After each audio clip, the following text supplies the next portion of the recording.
and welcome back to the Household of Faith. And today I am going to share with you the propagation of my Swedish Ivy plant. And this plant I've had for a year. I left it outside in the sun. It was doing good, and then I brought it in.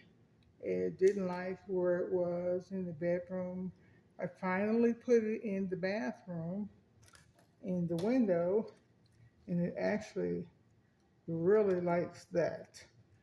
So every couple of months it gets wild. I cut it back, propagate it, take it to the plant swap, which is what I'm going to be doing with this one. I don't think most people appreciate the Swedish ivy. I'm cutting back some of the leaves, especially those that look a little stressed. That one look okay, but I want to cut this one off here because it's close to the line. Okay, so I got that one there. I thought I cut 3. All right. That one there. Yeah, that looks good. I'll turn the camera a little bit. This one here. Let me move this out of the way. This piece here. Yeah, there's some stress on it. So, yeah, this one has a lot of heat in the window. Probably up against the window. So I'm going to cut, snip, pinch. There's a third one. And here's the 4th piece that I cut. And like I said, I have a plant swap coming up. And I like to be able to swap some of this plant. Now, I don't like this. So I already have a piece of aloe from the last thing I was cutting. I'm just going to put that on there. And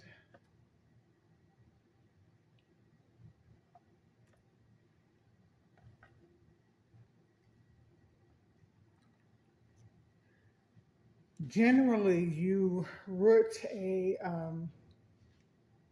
Swedish ivy in water. You know, no one says you have to, but you generally do.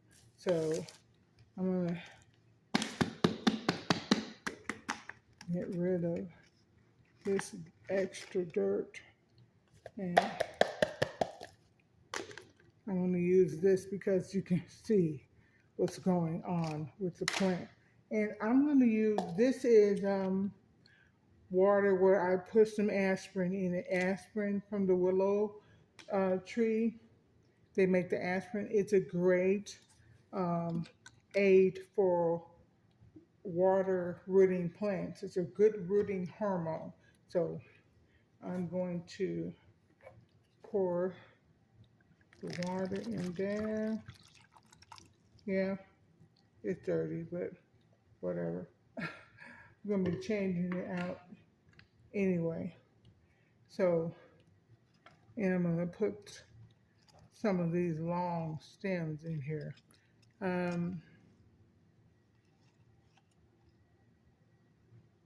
I'll add a little bit more water once I get all the plants in.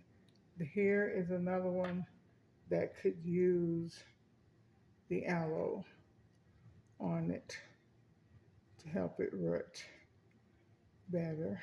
But I think this one I'm actually going to put in the dirt, because you can root them in the dirt.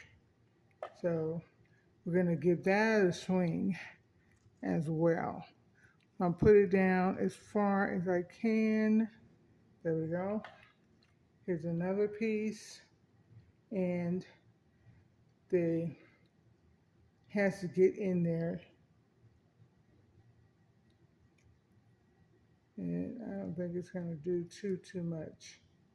But there's the second piece. And let's move the dirt around a little. I think you can see that. And, oh shoot. All right. And here's another one, which I'm going to go ahead and put this one in the dirt as well. So I've never propagated one in dirt before. So it's going to be interesting to see how this works.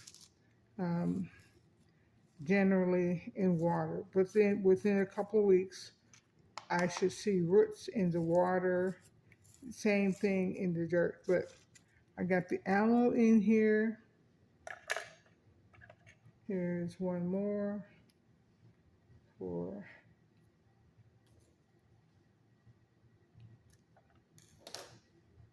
they have I love the smell of the Swedish ivy. My daughter, I remember she hated it, but I love them. They smell so good. There's a little bit more water. Okay, so that's 2 for the price of 1. So I am going to be swapping these plants out, and here we go. Let's put this down in there a little bit more. So there's 1. And for you who say, oh, you shouldn't have all that dirt, okay, whatever. I hear you, but I'm not going to pour out the water. There we are. So here are these 2 Swedish ivy, and that's what they look like all potted up. So that's all for today. Thank you so much for watching, and we'll update you in a couple of weeks, even if I kill them.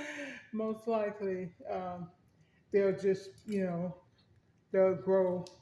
And as long as I keep the leaves out of the water, it shouldn't be no rot, shouldn't be an issue. They're very, very, very resilient plants. They grow to be very, very bushy and long. But there are times when they just die, like all plants. Don't take it to heart. Just plant another one and thank God.